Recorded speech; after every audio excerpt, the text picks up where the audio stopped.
Let's jump right into this. Have you ever started a completely normal conversation that just drops you headfirst into an existential paradox? Well, today's explainer looks at a fascinating, surreal little dialogue appropriately titled A Bit of Sleepwalking. We're going to drop right into the middle of a remarkably casual chat between two friends that rapidly unravels the very fabric of their reality. Let's see exactly how this kicks off. It begins so simply. Hey, Hankman, what are you doing this weekend? Notice how the questioner starts with the most mundane, logical setup imaginable. It's an everyday question, right? It acts as our anchor to normal reality. I mean, we've all asked this. But it's the contrast between this incredibly grounded question and the answer he gets that sets the stage for the absolute absurdity that follows. And this is where things get brilliantly absurd. Hankman replies, "I'm going to do a bit of sleepwalking. I haven't done that in a long time." And he delivers this with complete, deadpan sincerity. He's not talking about a medical condition or a sleep disorder.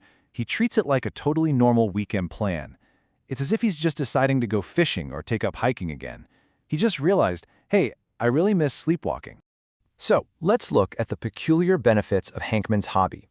To really grasp what's happening here, we kind of have to treat his logic as an absolute, unquestionable science. In Hankman's paradigm, sleepwalking is literally defined as a recreational leisure activity undertaken deliberately to feel much more rested afterward. He frames the whole thing entirely as a restorative retreat. He actually states, "Whenever I've been sleepwalking, I always feel much more rested afterward."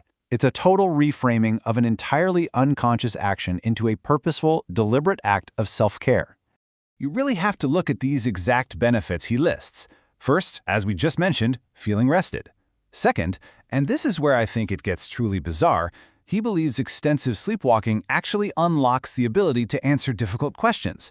When his friend brings up a tough question he's always wondered about, Hankman casually says to ask him after the weekend because the sleepwalking will somehow give him the clarity to answer it. And third, it's done purely out of a nostalgic desire. Okay, moving on to inverting day and night. Let's see how this builds into a completely inverted system of logic. His friend, who is still trying to hold on to the rules of our universe, asks a logical question. He asks, can you sleepwalk during the day? What about people who only work at night? They can only do it during the day, right?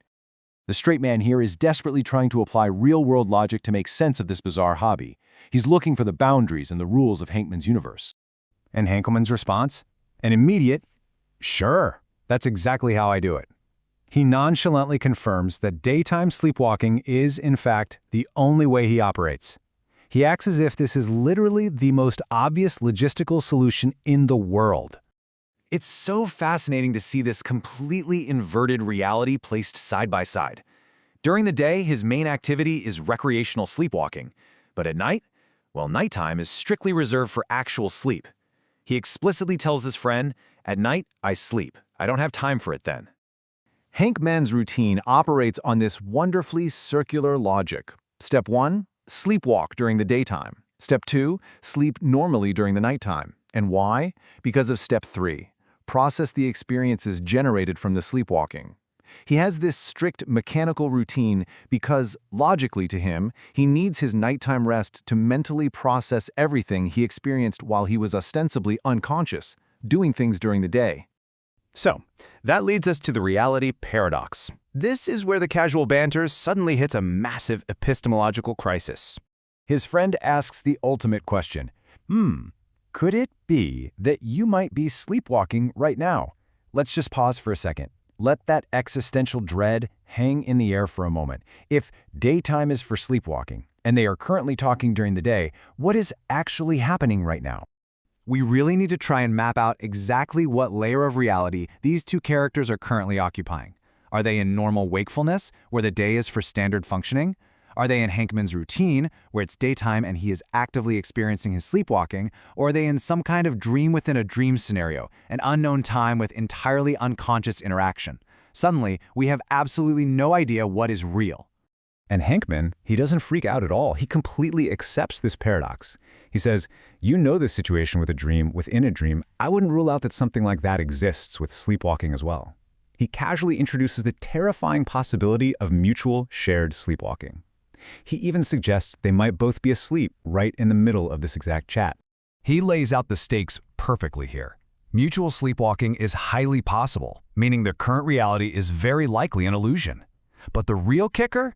He bluntly points out that it doesn't really matter anyway, because once they wake up, none of this conversation is going to be remembered. Their memories of this entire interaction will be completely erased upon waking.